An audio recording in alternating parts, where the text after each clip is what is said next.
Government కొత్తగా regional ring road announce చేసింది. MLC ఎన్నికలు దగ్గర పడుతున్న ఈ టైంలో రింగ్ రోడ్ అనౌన్స్ చేయడంలో రాజకీయ కోణం ఏదైనా ఉందా? అసలు ఈ రింగ్ రోడ్ వల్ల ఎవరికి ఉపయోగం? వీటి గురించి మాట్లాడడానికి మనతో పాటు ఉన్నారు ప్రముఖ సాంకేతిక నిపుణులు శ్రీ కేఎస్ఎస్వివి ప్రసాద్ గారు. సార్, గవర్నమెంట్ కొత్తగా రీజనల్ రింగ్ రోడ్ అనౌన్స్ చేసింది. ఫస్ట్ ఆఫ్ ఆల్ మీరేం చెప్తారు ఈ రింగ్ రోడ్కి సంబంధించి? ఈ రీజనల్ రింగ్ రోడ్డు యాక్చువల్గా ఇన్ టర్మ్స్లో రీజనల్ రింగ్ రోడ్ కన్నా 40% ఆఫ్ తెలంగాణని కనెక్ట్ చేసే రోడ్ ఇది. సో 25 సిటీస్ని అండ్ 110 విలేజెస్ మరియు మన హైదరాబాదు ఇవన్నీ కూడా పరిసరాలు అన్నీ కూడా కనెక్ట్ చేసుకునేది 40% ఆఫ్ తెలంగాణను కవర్ చేస్తుందంటే చాలా చాలా చాలా చాలా ఇంపార్టెంట్ రోడ్డు ఇది. తెలంగాణ రీజనల్ రింగ్ రోడ్ అంటాం better, Hyderabad regional ring road అనే దానికన్నా. సో మీరు చెప్తున్న ప్రకారం రీజనల్ రింగ్ రోడ్ అనేది చాలా ఉపయోగకరం అని చెప్తున్నారు. అయితే గవర్నమెంట్ ఏం చేసినా సరే దానికి ఒక అర్థం పరమార్థం ఉంటుందని అంటారు. మనకి ఎమ్మెల్సీ ఎన్నికలు దగ్గర పడుతున్న ఈ టైంలో అనౌన్స్ చేయడం పలువురు ప్రతిపక్షాలు కావచ్చు, పలువురు నేతలు కానీ మాట్లాడడానికి ఒక ఛాన్స్ అయింది. ఎమ్మెల్సీ ఎన్నికలు దగ్గర పడుతున్నాయి కాబట్టి ఈ రీజనల్ రింగ్ రోడ్ అనౌన్స్ చేసింది గవర్నమెంట్ అని. దీనిపై మీ కమెంట్ ఏంటి? ఇప్పుడు ఈ రీజనల్ రింగ్ రోడ్ ఎప్పుడు స్టార్ట్ చేశారు అనేది కానీ మనం తెలుసుకుంటే 6 ఇయర్స్ బ్యాక్ నుంచి స్టార్ట్ చేశారు. 6 ఇయర్స్ బ్యాక్ నుంచి స్టార్ట్ చేసినప్పుడు డిఫరెంట్ స్టేజెస్లో ఈ డిపిఆర్లు తయారు చేసేసి వాళ్ళకి గవర్నమెంట్కి సబ్మిట్ చేయటం అయింది. ఫస్ట్లో గవర్నమెంటు అంటే ఎన్హెచ్ఐలో తీసుకుందామా లేదా అనేది ఒకటి. రింగ్ రోడ్ అనగానే అవుటర్ రింగ్ రోడ్డుకి ఇన్ జనరల్గా ఫండింగ్ చేస్తారు, రీజనల్ రింగ్ రోడ్ అనగానే ఫండింగ్ చేయాలా లేదా అనేది మీమాంస ఒకటి. ఇవన్నీ కూడా ఉండేసరికి ఏమవుతుంది, లాస్ట్ 2 ఇయర్స్ నుంచి కూడా ఈ డిస్కషన్ నడుస్తూ ఉంది. దీనికి గవర్నమెంట్ ఆఫ్ ఇండియా నుంచి ఫండింగ్ ఇవ్వాలా లేదా. అండ్ డెఫినెట్గా పవర్లో ఉంది, స్టేట్లో వచ్చేసి టీఆర్ఎస్ పవర్లో ఉంది, సెంటర్లో వచ్చేసి బీజేపీ పవర్లో ఉంది. ఎవరి కాళ్ళు ఉపయోగించుకుంటారు అనే దానికన్నా ఇద్దరు కలిపి పనిచేశారని చెప్పుకోవటమే భావ్యం అని అనిపిస్తుంది. ఈ 2 ఇయర్స్ నుంచి కొంచెం ఫాస్ట్గా రన్ అయ్యి వీళ్ళు క్లారిఫికేషన్స్ పంపించేసి రీజనల్ రింగ్ రోడ్డుకి ఫండింగ్ చేయడానికి ఒప్పించుకున్నారు. ఎందుకంటే మనం అవుటర్ రింగ్ రోడ్లో గవర్నమెంట్ ఆఫ్ ఇండియా నుంచి ఎటువంటి ఫండ్ తీసుకోలేదు. రీజనల్ రింగ్ రోడ్డుకి కనీసం ఇవ్వండి అని చెప్పంటే గవర్నమెంట్ ఆఫ్ ఇండియా కూడా యాక్సెప్ట్ చేసింది. నార్త్ సైడ్న ఒక ఫేజు, సౌత్ ఫేజ్ను ఒక ఫేజు, 2 ఫేజుల్లో ఫస్ట్లో ఒక ఫేజ్ ఇచ్చారు, ఇప్పుడు 2వ ఫేజ్ కూడా అగ్రీ అయ్యారు. డెఫినెట్గా సీఎం గారు కానీ వీళ్ళంతా కూడా చాలా కృషి జరిపి చేశారు. అండ్ బీజేపీ వైపు నుంచి కూడా కిషన్ రెడ్డి గారు కూడా ఆయన ప్రయత్నం ఆయన చేసి ఎవరు మైలేజ్ వాళ్ళు అల్టిమేట్గా పబ్లిక్కి ఉపయోగపడుద్ది. మనం ఆ యాంగిల్లో ఆలోచించాలా. ఎమ్మెల్సీ ఎన్నికలు అనేది చాలా చిన్న విషయం. ఇంత పెద్ద ప్రాజెక్ట్ వస్తున్నప్పుడు ఇంకా ఎక్కువ మైలేజ్ తీసుకోవాలని చూసుకుంటారు, కానీ ఎమ్మెల్సీ అనేది వెరీ స్మాల్. ఓకే సార్, జనరల్గా ఈ రింగ్ రోడ్స్ వల్ల మనం ముఖ్యంగా హైదరాబాద్లో పరిస్థితి మనం చూసినట్లయితే చాలా ట్రాఫిక్ జామ్ల నుండి బయటపడుతూ ఉంటాం. కొన్ని కిలోమీటర్ని మనం తగ్గించుకుంటూ ముందుకు వెళ్ళిపోవడానికి రింగ్ రోడ్స్ చాలా ఉపయోగపడుతూ ఉంటాయి. మరి ఇప్పుడు అనౌన్స్ చేసిన ఈ రీజనల్ రింగ్ రోడ్ వల్ల ఎటువంటి ఉపయోగాలు మనం వెళ్ళే వాహనదారులకు కావచ్చు, లేకపోతే చుట్టుపక్కల ప్రాంతాల వాళ్ళకు కావచ్చు, ఎలాంటి ఉపయోగాలు ఉన్నాయంటారు? ఇప్పుడు రీజనల్ రింగ్ రోడ్ మూలంగా కనుక చూస్తే, సపోజ్ సంగారెడ్డి నుంచి నేను విజయవాడ వెళ్ళాలా, ఈ రీజనల్ రింగ్ రోడ్ ఎంతవరకు ఉపయోగపడుద్ది అనేది మీరు క్వశ్చన్ కనుక చేస్తే అంతగా ఉపయోగపడదనే చెప్తాను. దేనికంటే సంగారెడ్డి నుంచి నేను ఈ రీజనల్ రింగ్ రోడ్ అవుట్కి డిస్టెన్స్ ఇప్పుడున్న ఎగ్జిస్టింగ్ రోడ్డు కనుక వెళ్తే 110 కిలోమీటర్స్ టచ్ అవుతుంది. అండ్ అదే రీజనల్ రింగ్ రోడ్డు కనుక నేను తీసుకుంటే ఇంకొక 40 to 70 కిలోమీటర్స్ యాడ్ అవుతుంది. సో ఆ దృష్టిలో మనం చూడొద్దు కొన్ని యాంగిల్స్లో. కానీ కరీంనగర్కి చాలా ఉపయోగం ఉంటుంది, మెదక్కి చాలా ఉపయోగం ఉంటుంది, అలాగే బెంగళూరు హైవేకి చాలా ఉపయోగం ఉంటుంది. సో కొన్ని ప్లేసెస్కి కొంచెం అంత కరెక్ట్గా లేకపోయినా ఒక 80% ఆఫ్ ద ప్లేసెస్కి ఈ రీజనల్ రింగ్ రోడ్ ట్రాన్స్పోర్ట్ బాగుంటుంది. ఇంకొక పాయింట్ ఏంటంటే మనం అవుటర్ రింగ్ రోడ్ చాలా ఉపయోగం ఎందుకు అయ్యిందంటే హైదరాబాద్కి ఎంత డిస్టెన్స్ తీసుకున్నా it's in between 10 kilometres periphery నుంచి అవుటర్ రింగ్ రోడ్ వచ్చేసింది. కానీ ఇక్కడ మనకి ఈవెన్ అవుటర్ రింగ్ రోడ్ నుంచి కూడా 30-40 కిలోమీటర్స్ డిస్టెన్స్లో పెరిఫెరీ రింగ్ రోడ్ ఉంటుంది. సో ఇది హైదరాబాద్కి ట్రాఫిక్కి ఎంతవరకు ఉపయోగపడేది అనేది కొంచెం మేము డీటెయిల్గా అనాలిసిస్ చేసి చెప్పగలము. కానీ ఎక్స్టర్నల్గా మాత్రం ఎన్హెచ్ఐ నుంచి వెళ్ళే వాహనాలకు మాత్రం ఈ రీజనల్ రింగ్ రోడ్ బాగా ఉపయోగపడుతుంది. నెక్స్ట్ ఈ 25 సిటీస్ ఏవైతే ఉన్నాయో వాటిని కాన్సెప్ట్ సిటీస్ కింద డెవలప్ చేసి, సో దేనికంటే ఇప్పుడు మనం Hyderabad already we reached more than 1 crore population reach అయిపోయాం. ఇంకా దాని క్యారింగ్ కెపాసిటీ కూడా ఇంకా ఎక్కువ అయిపోతే కష్టం అవుతుంది.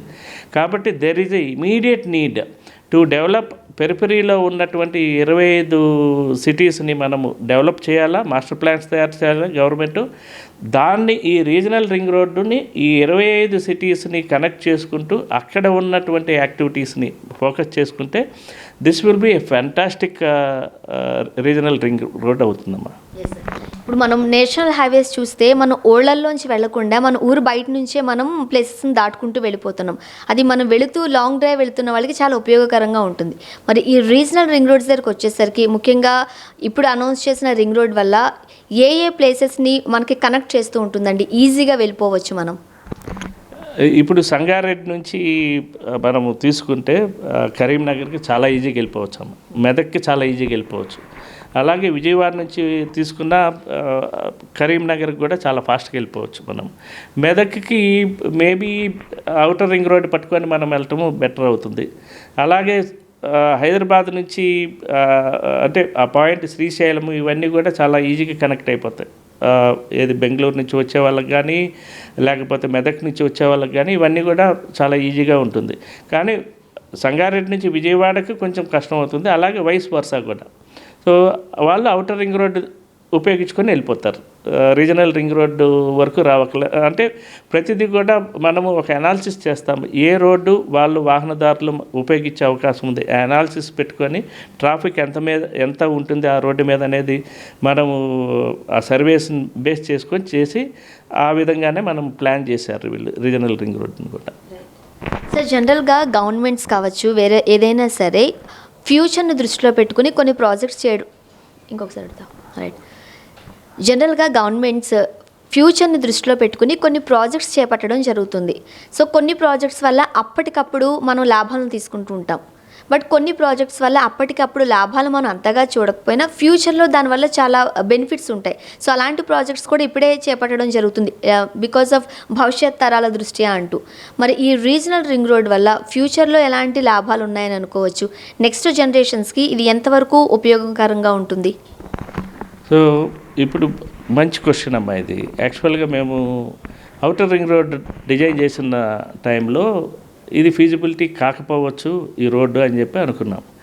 కానీ తర్వాత ఇప్పుడు అట్లీస్ట్ నెక్స్ట్ 10 yearsకి వచ్చేసరికి ఇట్స్ బ్రేక్ ఈవెన్ టచ్ అయిపోయి అందరూ మెజారిటీ వాడుకోవటం జరిగింది. అండ్ ఇప్పుడు కూడా ఫీజిబిలిటీ చేసినప్పుడు రీజనల్ రింగ్ రోడ్డుకి వచ్చిన రిపోర్ట్స్ ఏంటంటే 3 రకాల టెండర్స్ ప్రక్రియ ఉంటుంది. ఆ 3 రకాల టెండర్ ప్రక్రియలో ఏంటంటే పీపీపీ మోడ్లోనా లేకపోతే ఈపీసీ మోడ్లోనా ఇవన్నీ కూడా ఉంటారు, కన్సిడర్ చేస్తారు. దానిలో ఏంటంటే పీపీపీ మోడు ఇది వర్కబుల్ కాదు, ఫీజిబిలిటీ అనేది అంత రెవెన్యూ రాదనేది ఒకటి చెప్పడం జరిగింది. కాబట్టి గవర్నమెంటు ఫ్యూచర్ని దృష్టిలో పెట్టుకొని, దేనికంటే ఇప్పటికే ల్యాండ్ రేట్స్ చాలా ఏరియాస్లో మేబీ 10 times కూడా పెరిగిపోయినాయి అనేది కొంత న్యూస్ వస్తూ ఉంది. ఇప్పుడు ల్యాండ్ ఎక్విజిషన్ చేస్తే ఏమవుతుందంటే తర్వాత మనం ఫర్దర్ డెవలప్మెంట్స్ చేయాలన్నా ఈజీ అవుతుంది. ఫ్యూచర్ని డెఫినెట్గా దృష్టిలో పెట్టుకుంటే రీజనల్ రింగ్ రోడ్డు ఈ రోజుకి మనకి అది ఎక్కువ అని అనిపించినా సరే ఫ్యూచర్కి మాత్రం చాలా అవసరం అది. ఒక గ్రామం కావచ్చు, ఒక దేశం కావచ్చు, ఒక పట్టణం కావచ్చు, ఇది డెవలప్డ్ అని మనం ఎప్పుడు అనుకుంటామంటే మొదటగా చూసేది రోడ్లు మంచిగా ఉన్నాయి, ట్రాన్స్పోర్ట్ బాగుంది అని అంటే ఆ గ్రామం అభివృద్ధి చెందినట్లుగానే చూస్తూ ఉంటాం. సో అవి కనీస అవసరాలకు వెళుతాయి గ్రామస్తులకి. జనరల్గా ఈ నేషనల్ హైవేస్ వేసినప్పుడు కానీ ఈ రింగ్ రోడ్స్ వేసినప్పుడు కానీ చుట్టుపక్కల భూములకి అమాంతం రెక్కలు వచ్చేస్తూ ఉంటాయి. ఓవర్ నైట్లో అసలు 1000 రూపాయలు ఉన్నది కాస్త 1,00,000 రూపాయలకి వెళ్ళినా ఆశ్చర్యపోనక్కర్లేదు. మరి ఈ రీజనల్ రింగ్ రోడ్స్ వేయడం వల్ల ఆ చుట్టుపక్కల గ్రామాలు ఎంతవరకు అభివృద్ధి చెందుతాయని అనుకోవచ్చు? యాక్చువల్గా ఇది రియల్ ఎస్టేట్ పరంగా కనుక ఆలోచిస్తే ప్రతి ఒక్కళ్ళు కూడా ఇక్కడ అది వస్తుంది, ఆ రోడ్డు వస్తుంది, దీనికి ఇక్కడ ఫార్మాసిటీ వస్తుంది అని 10 లక్షల నుంచి ఉండే భూముల్ని దాదాపు ₹1 కోటి 2 కోట్లు కూడా చేసుకొని అమ్ముకోవటం అనేది జరుగుతుంది. కొనేవాళ్ళు కూడా అలాగే వేలవేరుగా కొనటం అవుతుంది. గవర్నమెంట్ పరంగా కొంత రిస్ట్రిక్షన్స్ పెడతానికి అవకాశం ఉన్నా సరే పూర్తిగా 100% గవర్నమెంట్కి కంట్రోల్ చేయలేరు కూడా. అండ్ ప్రజలు జాగ్రత్తగా చూసుకోవాలి. దేనికంటే ఔటర్ రింగ్ రోడ్డు ఉన్నప్పుడు అందరూ వేలంవేరీగా కొన్నారు. ఆ చుట్టుపక్కల దాదాపు ఒక 5-6 ఇయర్స్ కొన్నోళ్ళు కూడా చాలా స్ట్రగుల్ అయిపోయారు. అండ్ దాని తర్వాత మేబీ ఆఫ్టర్ 10 ఇయర్స్ తర్వాత దే మేబీ బెనిఫిట్ అయిన మాట వాస్తవమే. అండ్ సిమిలర్గా ఈ రీజనల్ రింగ్ రోడ్డు కూడా ఏమవుతుందంటే ఇది చాలా వ్యాస్ట్ 340 కిలోమీటర్స్. అంటే దాదాపుగా మనము హైదరాబాద్ నుంచి 340 కిలోమీటర్స్ ట్రావెల్ చేస్తే విజయవాడ దాటి వెళ్ళిపోతాం అటువైపున, ఇటువైపున కరీంనగర్ ఇవన్నీ దాటుకొని వెళ్ళిపోతాము. సో ప్రజలందరూ కూడా ముఖ్యంగా ఆలోచించాలా, రియల్ ఎస్టేట్ వాళ్ళు చెప్పే మాటలు ఇవన్నీ కూడా ఎంతవరకు ఇది ఉంటుంది, ఆ బబ్లింగ్ ఎఫెక్ట్ అనేది కొంచెం జాగ్రత్తగా చూసుకొని ఇన్వెస్ట్ అనేది మోసపోకుండా ఉండాలనేది సూచన. బట్ అంటే ఈ రియల్ ఎస్టేట్కి సంబంధించి ధరలను అదుపులో ఉంచాల్సిన బాధ్యత కూడా ప్రభుత్వాలపై ఉంది. సో ప్రభుత్వం ఈ ధరలను అరికట్టగలదు అని అంటారా మీరు? ఇది కొంచెం కష్టసాధ్యమైనటువంటి ఇది. ప్రభుత్వం 100% దేనికంటే వాళ్ళు అలాగ చేయాలి అంటే ఏం చేయాలంటే అండి, డెఫినెట్గా వీళ్ళు కూడా ల్యాండ్ బ్యాంక్ డెవలప్ చేసేసుకోవాలి ముందు. ఎప్పుడైతే ఈ రీజనల్ రింగ్ రోడ్డు స్టార్ట్ చేశారో అక్కడే రైతులతో ఇచ్చేసుకొని వాళ్ళు అఫ్కోర్స్ హైదరాబాద్లో ఆల్రెడీ ల్యాండ్ పూలింగ్ స్కీమ్స్ అని స్టార్ట్ చేశారు. అలాగే మనము గవర్నమెంట్ కూడా కొన్ని వేల ఎకరాలని ల్యాండ్ పూలింగ్ స్కీమ్స్ కింద పెట్టుకొని వాళ్ళ అండర్లో కనుక పెట్టుకుంటే ఈ రియల్ ఎస్టేట్ ఈ బూమింగ్ చేసే ఇవన్నీ కూడా అరికట్టవచ్చు.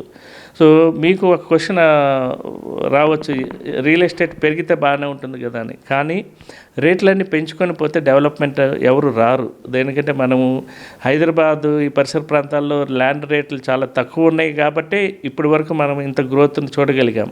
అదే మనం కూడా మిగతా ప్రాంతాల్లాగా ₹1 నుంచి 2 కోట్లు 5 కోట్లు చేస్తే ఎవరు కూడా ఈ ఏరియాకి వచ్చి ఇండస్ట్రీస్ పెడతానికి కానీ, బికాస్ ల్యాండ్ కాస్ట్ ఎక్కువ ఉంది కాబట్టి.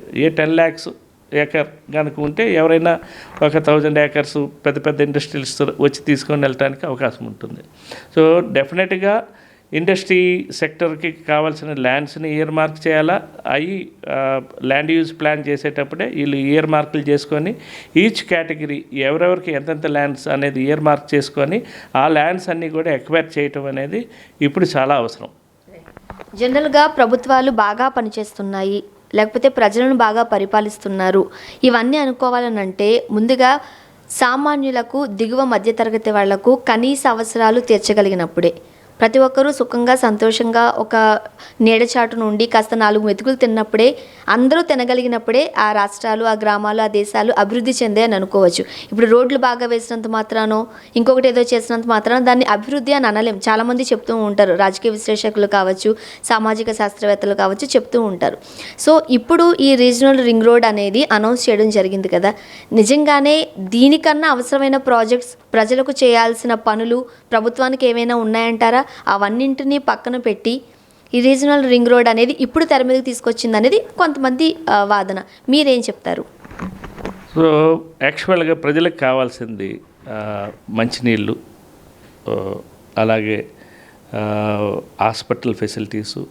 సో గవర్నమెంట్ తరపు నుంచి ఇవన్నీ కూడా ఎక్స్పెక్ట్ చేస్తారు. గవర్నమెంట్ తరపు నుంచి ఇవ్వాల్సిన ఇన్ఫ్రాస్ట్రక్చర్ అనేది ప్రజలకు కనుక ఇస్తే వాళ్ళకు ఉపయోగం ఉంటుంది అనేది.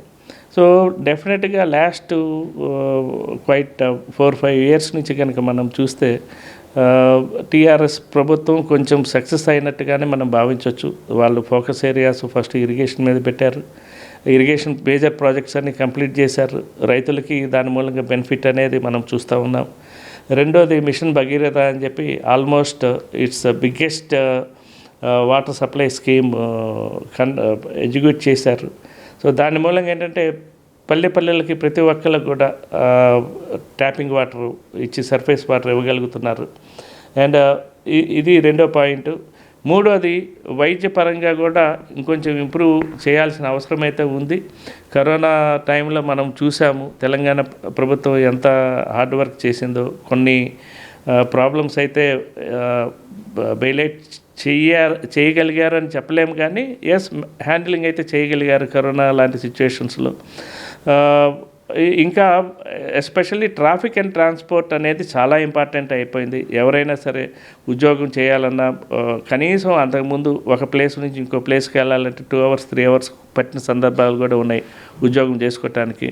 ఇప్పుడు మెట్రో రైలు ఇలాంటివన్నీ కూడా హై స్పీడ్ ఇవన్నీ కూడా రావటం మూలంగా ఏంటంటే వితిన్ అవర్ వాళ్ళు వాళ్ళ నివాస ప్రదేశం నుంచి ఆఫీస్ ప్లేస్లకి వెళ్ళి కంఫర్టబుల్గా ఉద్యోగం చేసుకోగలుగుతున్నారు. సో ఇవన్నీ కూడా విశ్వనగరంగా రూపాంతరం చెందాలి అంటే డెఫినెట్గా లివబుల్ కండిషన్స్ ప్రతి ఒక్కళ్ళకి, ప్రతి సెక్షన్కి, లేబర్ కానీ, ఆఫీస్ మధ్యతరగతి ప్రజలకు కానీ అందరికి కూడా అందుబాటులో ఉండేటట్టు నియంత్రణ అనేది చేయటం చాలా అత్యవసరమైనటువంటి అవసరం ఉంది ఇప్పుడు. సో ఆ విధంగా చూస్తే గవర్నమెంట్ తరపున కూడా ప్రతి ఒక్కరికి ఇల్లులు కట్టి ఇవ్వటం అనేది జరుగుతూ ఉంది. అవన్నీ కూడా సక్సెస్ఫుల్గా ఇంప్లిమెంట్ చేస్తే అందరూ కూడా ప్రతి సెక్షన్ ఆఫ్ పీపుల్ కూడా ఈజీగా హైదరాబాద్లో లివ్ చేస్తారని అంటే అనుకుంటున్నాం. సార్, ఈ టోటల్ రీజనల్ రింగ్ రోడ్ వేయడానికి ఎంత బడ్జెట్ అవుతుంది? దీంతో పాటు ఏ ప్రాజెక్ట్స్ చేపట్టాల్సిన అవసరం ఎప్పటికిప్పుడు ఉంది అంటారు? ఇది 2 ఫేజులు కలిపి దాదాపు 16,000 కోట్లు అనేది ఎస్టిమేట్ చేయటం అయింది. ఇప్పుడు వాళ్ళు ఇచ్చిన రిపోర్ట్స్ని బేస్ చేసుకొని, ఇంక్లూడింగ్ ల్యాండ్ కాస్ట్. ఈ 2 ఫేజులు కూడా 3 years టైంలో చేద్దామనేది వాళ్ళ ప్రపోజల్స్. దీనితో పాటు ఇది నిజంగా ఉపయుక్తం అవ్వాలి అంటే ఇప్పుడు గవర్నమెంట్ ఫోకస్ చేయాల్సింది ఏంటంటే ఔటర్ రింగ్ రోడ్డు నుంచి దీనికి అనుసంధానమైనటువంటి రోడ్లు కూడా మనం చేయాలి. అండ్ అలాగే ఔటర్ రింగ్ రోడ్డు కూడా మెయిన్ కోర్ ఏరియా నుంచి అనుసంధానం చేయాలా. ఔటర్ రింగ్ రోడ్డుకి వచ్చేసి డెఫినెట్గా ఇమీడియట్గా వీళ్ళు మెట్రో లియో కానీ,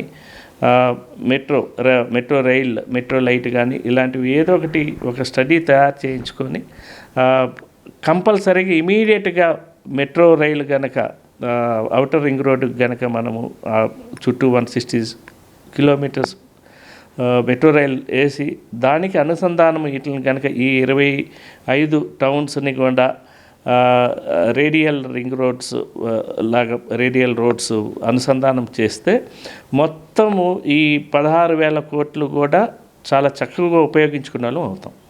సార్, జిహెచ్ఎంసీ ఎలక్షన్స్లో గవర్నమెంట్ ఒక ప్రతిపాదనను ప్రజల ముందు పెట్టింది. ప్రతి కుటుంబానికి 20,000 లీటర్ల నీటిని ఉచితంగా ఇచ్చేస్తామని. హైదరాబాద్ పరిస్థితి మనకు తెలుసు. ఇవి నిజంగానే వాటర్ ఇస్తుంది అనుకోవచ్చా? ఇవన్నీ నీటి మూటలే అనుకోవచ్చా? మీరేం చెప్తారు? హైదరాబాద్లో వాటర్ అనేది 20,000 లీటర్లు నీళ్ళు ఇవ్వటం అనేది సాధ్యమేనమ్మా ఫ్రీగా. ఎందుకంటే మనము ప్రతి 5 ఒక ఫ్యామిలీలో ఉంటే 20,000 లీటర్లు అనేది అవుతుందనేది లెక్క కట్టారు. ఆ 20,000 లీటర్లు ఫ్రీగా ఇవ్వటం మూలంగా ఎస్పెషల్లీ బిలో పవర్టీ లెవెల్లో కానీ ఆర్ మిడిల్ క్లాస్ వాళ్ళకి మంచినీరు ఇవ్వటం మూలంగా కొంచెం హెల్త్ అనేది ఇంప్రూవ్ అవుతుంది. హెల్త్ ప్రాస్పెక్టివ్లో తీసుకుంటే ఉచిత నీరు అనేది మంచి పాలసీనే. కానీ దీనిలో కూడా సాధ్యాలు లాంగ్ రన్లో ఇది పాసిబుల్ ఉంటుందా లేదా అనేది కొంచెం అనాలిసిస్ చేసి చెప్పటం అనేది ఉచితం అవుతుంది. ఇప్పుడు ఇమీడియట్గా అయితే గవర్నమెంట్ కొంచెం ప్రామిసెస్ ఇచ్చింది. అలాగే చాలా స్టేట్లు రకరకాలుగా ఎలక్షన్ల టైంలో ఇంతకన్నా ఘోరమైన ప్రామిసెస్ ఇచ్చారు. చాలా స్టేట్లో మనం చూస్తున్నాము. అన్నీ ఫ్రీగా ఇచ్చిన స్టేట్లు కూడా ఉన్నాయి.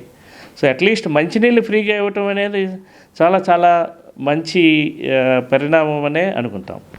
మీరు చెప్తున్న ప్రకారం ఒకవేళ కనుక హైదరాబాద్లో ప్రతి కుటుంబానికి ఒక 20,000 లీటర్ల నీటిని ఉచితంగా ఇవ్వగలిగినట్లయితే అందరికీ ఆమోదయోగ్యమైన విషయం ఇది. అయితే ఈ ప్రాజెక్ట్కి ఎంత ఖర్చు అవుతుంది? ఇప్పుడు దాదాపుగా 20,000 లీటర్లు నీళ్ళు కనుక అంటే 20 KL అంటాము. 20 KL అంటే దాదాపుగా మనకి ప్రొడక్షన్ కాస్ట్ కనుక తీసుకుంటే 25 రూపీస్ ఒక కేఎల్ నుంచి 30 రూపీస్. అంటే మనకి కృష్ణా నుంచి తీసుకోవాలా, గోదావరి నుంచి తీసుకోవాలా, ఈ రెండు సోర్సెస్ నుంచి మేజర్ సోర్సెస్ అవి రెండు కాబట్టి కృష్ణాది కొంచెం చీప్గా ఉంటుంది, గోదావరిది కొంచెం కాస్ట్లీగా ఉంటుంది. అది 400 to 500 మీటర్స్ లిఫ్ట్ చేసి రావటం మూలంగా మనకి ఎంత ఖర్చు అవుతుంది. కొంచెం బడ్డెన్ అయినా సరే గవర్నమెంట్ స్థిర నిశ్చయంతో ఉంది. ప్రజలకి ఎస్పెషల్లీ హైదరాబాద్లో కనుక ఇచ్చారు అంటే 10 lakh హౌస్ హోల్డ్ ఇచ్చారంటే 50 లక్షల పాపులేషన్కి ఇచ్చినట్టు అవుతుంది. తెలంగాణలో ఉన్న 1/4 ఆఫ్ ది పీపుల్కి ఉచిత నీరు ఇచ్చినట్టు అవుతుంది. కొంచెం బర్డెన్ అయితే ఉంటుంది. జనరల్గా కొన్ని ప్రాజెక్ట్స్కి సంబంధించి కావచ్చు, కొన్ని విషయాలకి అలా ఇంకోలా అడుగుతా. ఓకే, జనరల్గా ఏ గవర్నమెంట్ అయినా పక్క రాష్ట్రాలను కూడా పరిశీలిస్తూ ఉంటారు. మన తెలంగాణని, ఆంధ్రానికి సంబంధించి వేరే రాష్ట్రాల వాళ్ళు కూడా పరిశీలిస్తూ ఉంటారు. అక్కడ ఎటువంటి ప్రాజెక్ట్స్ ప్రజలకు అక్కడ ఎటువంటి ప్రాజెక్ట్స్, సంక్షేమ పథకాలు అమలు చేయబడుతున్నాయి, దానివల్ల ఎలాంటి వృద్ధి సాధించారు అనేది. మరి ఈ ఫ్రీ వాటర్ అనేది ఇంతకుముందు వేరే స్టేట్లో ఎక్కడైనా అమలు చేయడం జరిగిందా? అది సక్సెస్ అయిందా? ఇక్కడ మొత్తం ఇండియా మొత్తం కనుక మనం తీసుకుంటే 2 స్టేట్లు మాత్రమే ఇలాంటి ఉచిత నీరుని అమలుపరచాలనే దృఢ నిశ్చయంతో ఉంది. ఒకటేమో ఢిల్లీలో ఉన్నటువంటి అందరికీ కూడా ఉచిత నీరు అనేది ఆ గవర్నమెంట్ కొన్ని సంవత్సరాలుగా సప్లై చేస్తూ ఉంది. అలాగే మన తెలంగాణ ప్రభుత్వం కూడా ఉచిత నీరుని జిహెచ్ఎంసికి ముందు తీసుకుందామని చెప్పి ప్రయోగాత్మకంగా చేపట్టినట్టు తెలుస్తూ ఉంది. డెఫినెట్గా ఉచిత నీరు ఇవ్వటం అనేది ఒక మంచి పరిణామం కింద తీసుకోవచ్చు. కానీ ఫైనాన్షియల్ బర్డెన్ అనేది మిగతా అన్నిటితో చూసుకొని వాళ్ళు ఎలా మేనేజ్ చేస్తారు ఇవన్నీ కూడా చూస్తే కొంచెం కష్టసాధ్యం అయినటువంటిప్పటికీ ప్రభుత్వం గనక దృఢ నిశ్చయంతో దీన్ని ముందుకు తీసుకెళ్లాలనే నిశ్చయం కనపడుతుంది కాబట్టి సక్సెస్ అవుతుందని భావించవచ్చు. ప్రతి ఇంటికి ఒక కరెంటు మీటర్ ఉన్నట్లుగా వాటర్ మీటర్ కూడా కంపల్సరీ అవుతుంది. వాటర్ మీటర్కి ఆధార్ని లింక్ చేయమని కూడా ప్రభుత్వం చెప్తుంది. ఇది ఎంతవరకు సాధ్యం అంటారు? ఇప్పుడు ఈ వాటర్ మీటర్ అనేది కంపల్సరీ అమ్మ, దీనికి సంబంధమే లేదు. దీనికి రాకముందు కూడా ప్రతి ఒక్క కనెక్షన్కి కూడా ఇవ్వాలంటే వాటర్ మీటర్ అనేది పెట్టమని చెప్పి మెట్రో వాటర్ బోర్డు ఉంటుంది. దాన్ని బేస్ చేసుకొనే మనం బిల్ అనేది కడతాం. ఇదేమి కొత్త ఇది కాదు వాటర్ మీటర్ పెట్టుకోవాలనేది.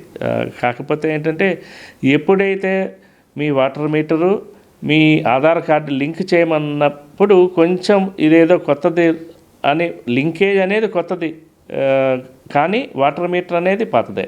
వాటర్ మీటర్ ఉంటేనే కదా 20,000 లీటర్లు తర్వాత బిల్ అనేది పడుతుంది మనకి.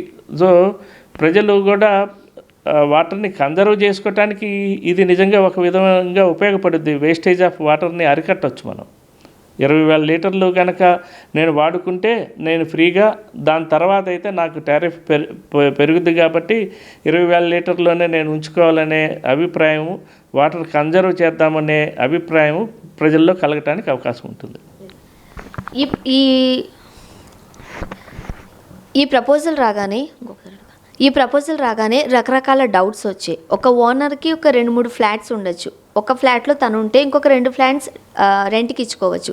మరి టెనెంట్ సంగతి ఏంటి? వాళ్ళకు వాటర్ సప్లై ఎట్లా ఇవ్వడం జరుగుతుంది? మరి ఇది కొంచెం డీటెయిల్గా ఇప్పుడు ఆధార్ లింకులు ఇవ్వమన్నప్పుడు మేబీ టెనెంట్స్ది కూడా కన్సిడర్ చేస్తారని అనుకోవాల్సి వస్తుంది. ఎందుకంటే వాళ్ళే ఉంటున్నారు కాబట్టి నివాసంలో ఎవరు ఉంటున్నారో వాళ్ళ ఆధార్ కార్డు ఇచ్చి లింక్ చేసుకుంటే ఈ సమస్యకి పరిష్కారం ఉంటుంది.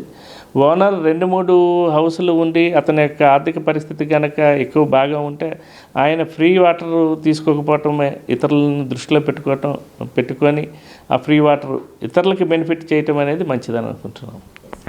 ఎన్నో హోప్స్ మధ్య భగీరథ ప్రాజెక్ట్ అనేది తెర మీదకి వచ్చింది. అయితే భగీరథ ప్రాజెక్ట్ మనం అనుకున్నంత ఫలితాలను ఇవ్వలేదు అనేది ఒక కమెంట్. దీనిపై మీ కమెంట్ ఏంటి? నిజంగా అమ్మ, Bhagiratha as a engineer water supply ఇవన్నీ ప్రాజెక్ట్స్ నేను చేసి చాలా దేశం మొత్తం కూడా రకరకాల ప్రాజెక్ట్స్ తయారు చేసి ఇంప్లిమెంట్ చేసి చూసిన వాళ్ళము. దేశం మొత్తానికి కూడా గర్వకారణం ఏంటంటే మిషన్ భగీరథ. రియల్లీ అప్పుడు తీస్తున్నప్పుడు ఈ ప్రాజెక్ట్ సక్సెస్ అవుద్దా లేదని చాలామందికి డౌట్లు ఉన్నా నిజంగా ఇంజనీర్లు కానీ మన సీఎం గారు కానీ అందరూ కూడా మెయిన్ ఫోకస్ చేసింది ఏంటంటే సోర్సెస్ అన్నీ ఎక్కడి నుంచి సోర్సెస్ తీసుకోవాలా, సస్టైనబుల్ సోర్సెస్ మాత్రమే తీసుకున్నారు. ఆ సస్టైనబుల్ సోర్స్ తీసుకోవటం మూలంగానే వాటర్ గ్రిడ్ అనేది వచ్చింది. పెద్ద పెద్ద పైప్ లైన్లు వేశారు. 365 రోజులు సస్టైనబుల్ సోర్స్ ఉంటుంది కాబట్టే అక్కడ సెలెక్ట్ చేశారు. అక్కడి నుంచి పైప్ లైన్లు వేసుకొని ప్రతి విలేజ్కి కూడా బల్క్ వాటర్ సప్లై సిస్టమ్ లాగా ఆ విలేజ్ వాళ్ళు ఆ వాటర్ని కలెక్ట్ చేసుకొని ఆ పంచాయతీ వాళ్ళు డిస్ట్రిబ్యూట్ చేసుకోవాలి లోకల్గా. ఈ కాన్సెప్ట్లో మొత్తం పైప్ లైన్ అనేది వేయటం జరిగింది. అన్ని చోట్ల కూడా సక్సెస్ఫుల్గా నడుస్తుంది. ఎస్, టీథింగ్ ప్రాబ్లమ్స్ కొన్ని ఉన్నాయి. అవి హైలైట్ చేయటం అనేది కొంతమంది హైలైట్ చేస్తారు. అది ఇంత పెద్ద thousands of kilometres pipe line వేసినప్పుడు కొన్ని చోట్ల కమిషనింగ్ టైంలో కానీ ఆర్ మెయింటెనెన్స్ టైంలో కానీ వాల్స్ ఆపరేషన్స్ టైంలో కానీ లీకేజ్ రావటం కానీ బర్స్ట్స్ అవ్వటం కానీ సర్వసాధారణం. అవి దాని మీద మనము ఈవెన్ మాకు వచ్చిన ఇన్ఫర్మేషన్ ప్రకారం 0.001% కన్నా ఎక్కువ కూడా అవి ఉన్నట్టు లేవు. కాబట్టి మిషన్ భగీరథ ప్రాజెక్టుని ఈవెన్ జల్ మిషన్ వాళ్ళు కూడా అప్రిషియేట్ చేశారు. ఇలాంటి ప్రాజెక్ట్స్ కావాలని చెప్పి ఇప్పుడు జల్ జీవన్ మిషన్ వాళ్ళు కూడా అన్ని స్టేట్లలో కూడా ఇలాంటి స్కీమ్స్ ఇంప్లిమెంట్ చేయమని చెప్తున్నారు. ఇది కంపల్సరీగా సర్ఫేస్ వాటర్తో కూడినటువంటి వాటర్ గ్రిడ్ ప్రాజెక్ట్ అనేది దేశానికి చాలా చాలా అవసరం. నీతి ఆయోగ్ వాళ్ళు ఇచ్చిన రిపోర్ట్ ప్రకారం హైదరాబాద్ జీరో గ్రౌండ్ వాటర్ లెవెల్కి ఓకే. నీతి ఆయోగ్ వాళ్ళు ఇచ్చిన రిపోర్ట్ ప్రకారం 0 గ్రౌండ్ వాటర్ లెవెల్కి హైదరాబాద్ వెళ్ళిపోయింది అంటున్నారు. మీరేం చెప్తారు? ఇది వాస్తవంగా ఏంటంటే వాళ్ళు అలర్ట్స్ ఇస్తారు.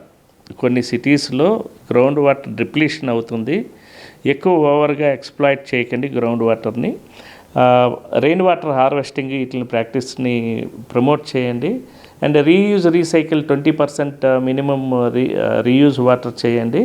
ఇవన్నీ కూడా వాళ్ళు కన్సిడర్ చేసుకొని అలర్ట్స్ ఇస్తారు, మీరు ఎక్కువ ఓవర్గా గ్రౌండ్ వాటర్ని ఎక్స్ప్లాయిట్ చేయకండి అని. అండ్ హైదరాబాద్కి సంబంధించిన వరకు మనం గ్రౌండ్ వాటర్ మీద డిపెండ్ అయ్యేది మేబీ 10%, 20% కన్నా ఎక్కువ గ్రౌండ్ వాటర్ మీద డిపెండ్ అవ్వట్లేదు.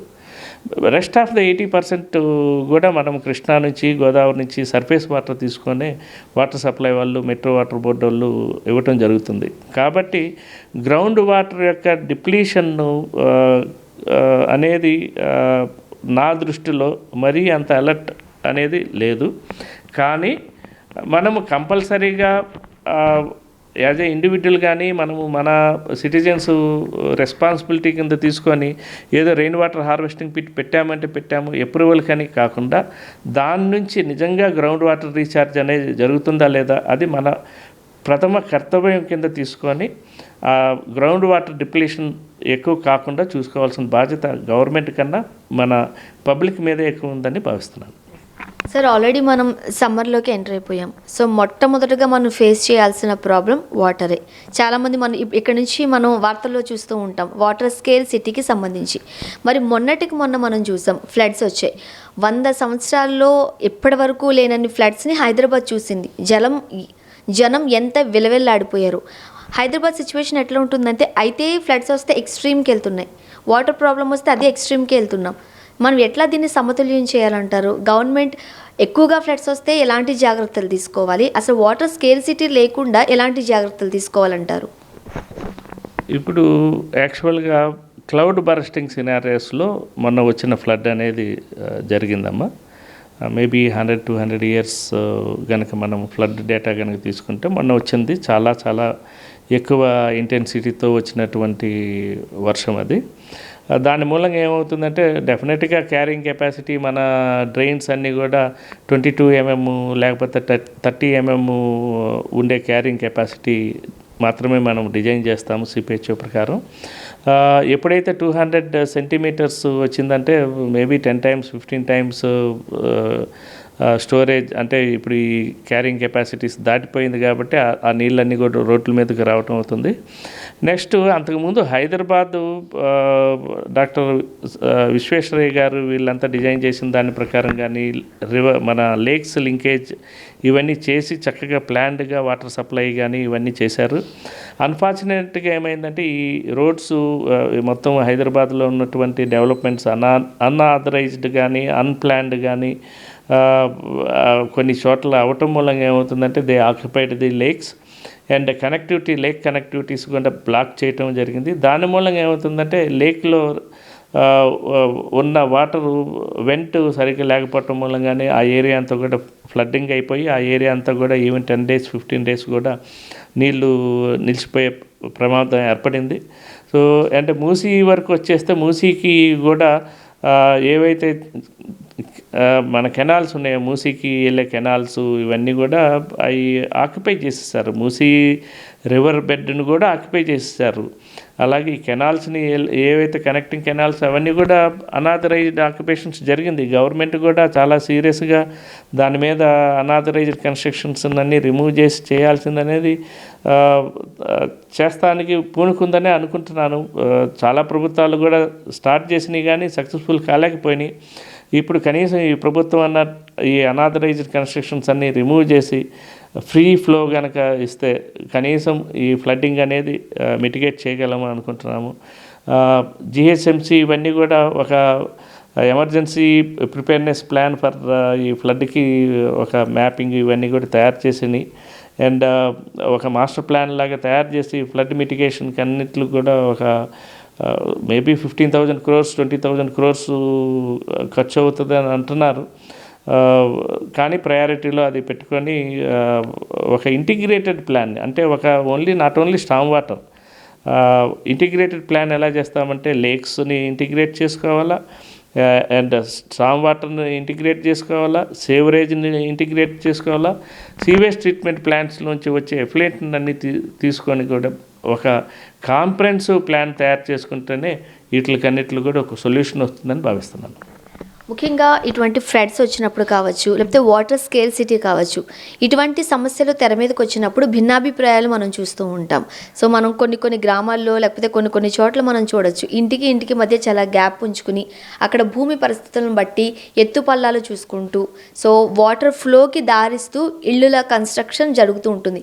ముఖ్యంగా హైదరాబాద్లో మనం చూడొచ్చు అసలు ఇంటికి ఎక్కడ మనం ఆ గ్యాప్ కూడా చూడం. అండ్ రకరకాల చెరువుల్ని కుంటల్ని కబ్జా చేసేసి కన్స్ట్రక్షన్స్ చేయడం జరిగింది.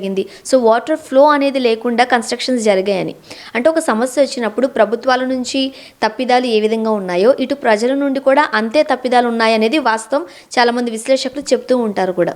సో మరి ఇటువంటి సమస్యల నుండి ఎట్లా ఓవర్కమ్ అవ్వాలంటారు? ఇప్పుడు గుడ్ గవర్నెన్స్ అనేది చాలా ఇంపార్టెంట్. ఇక్కడ రాజకీయాలకు అతీతంగా ప్రతి ఒక్కళ్ళు కూడా ఇది ప్రాబ్లం అందరిది. ఇప్పుడు వాటర్ అనేది ఒకళ్ళకే కాదు అందరికీ సమస్యలు తీసుకొస్తుంది. కాబట్టి అందరూ కూడా కోఆపరేట్ చేసుకొని పాలిటిక్స్ని పక్కన పెట్టి ఇవి ఎస్పెషల్లీ మూసీ కానీ స్టామ్ వాటర్ కానీ లేక్స్ కానీ వీటికన్నిటికి అందరూ సహకరించుకొని ఎటువంటి పొలిటికల్ మైలేజెస్ని ఎక్స్పెక్ట్ చేయకుండా అన్ని పార్టీలు కూడా సహకరించుకొని ఇది మనది, మన సిటీ, మన తెలంగాణ, మనం డెవలప్ చేసుకోవాలా, ప్రజలందరికీ కూడా సుఖంగా ఉండాలా, హ్యాపీ సిటీగా కన్వర్ట్ చేసుకోవాలా. యూనివర్సల్ సిటీ కన్నా హ్యాపీ సిటీ అనేది బెటర్. ఇక్కడ లివింగ్ కండిషన్స్ బాగుంటాయి అంటేనే అందరూ కూడా అట్రాక్ట్ అయ్యి వస్తారు. అండ్ సేఫ్ సిటీగా కూడా మనము దీన్ని భావించుకొని ప్రణాళికలు రచించుకొని దీన్ని బెస్ట్ వేలో ఒక విశ్వనగరంగా ముందుకు తీసుకెళ్దామని ఆశిస్తున్నాం. Thank you so much Prasad sir.